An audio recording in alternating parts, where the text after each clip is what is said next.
So should South Carolina be the first state in the Democratic primary? Many people would say yes. However, especially those insiders, I will say no.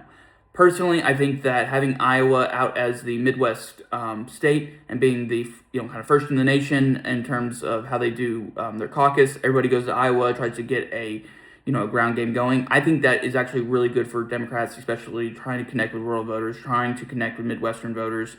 Much smaller media markets, a lot of that kind of stuff. I think Iowa should still stay that. I think going to New Hampshire, I think is a great one as well. Just kind of seeing the electability of some of those candidates.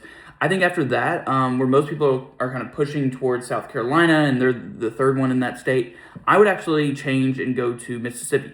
I think Mississippi, kind of being deep in kind of the deep South, especially along the Mississippi River, kind of been ignored politically by the Democrats as well as economically. So I think coming in, and especially if it's on early in the primary stages, people going in and putting a lot of money into races and trying to mobilize voters. Mississippi, I think, especially in the 2022 election for governor, they were only lost by 3 or 4 points. And especially in a Republican wave year. I just think that I think that there's more of a potential to turn Mississippi into a blue state there with some of this additional funding and everything like that coming in. I think South Carolina, it's a state where it could be potential there as well. I just think that the state is a little too conservative, as well as just kind of major splits in the electorate here. I don't think that they are organized very well. I don't think that they are really kind of being the ones to push and make their case.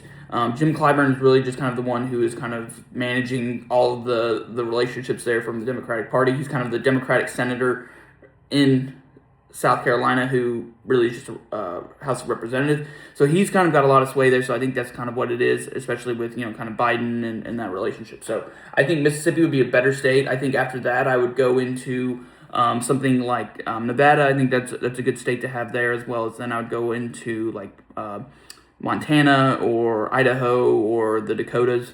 Some of those areas to really kind of get a bunch of different geographical space for candidates. I think it really kind of weed out some of those who are more regional aligned than others, and I think it can really add to the party. I think with Mississippi, you really do have a lot of potential there. I think that a lot, just like with South Carolina, a lot of unmobilized voters. I just think that the margins there are going to be much better for Democrats than they would be in South Carolina. So definitely something that I believe should be changed. We'll see what happens, especially once you start having internal party politics happening. I'll be reaching out to some of my good friends on the DNC and see if we can find out more. And it's going to be an interesting race because ultimately, we see people already putting money and effort into South Carolina and coming down. Gavin Newsom, Mark Kelly, I think Ruben Gallego, and just some others have already been here. So it'd be definitely a shakeup in the race, so it may not happen, but I think long term it should be switched to Mississippi. So like and subscribe, follow us down below. Thanks.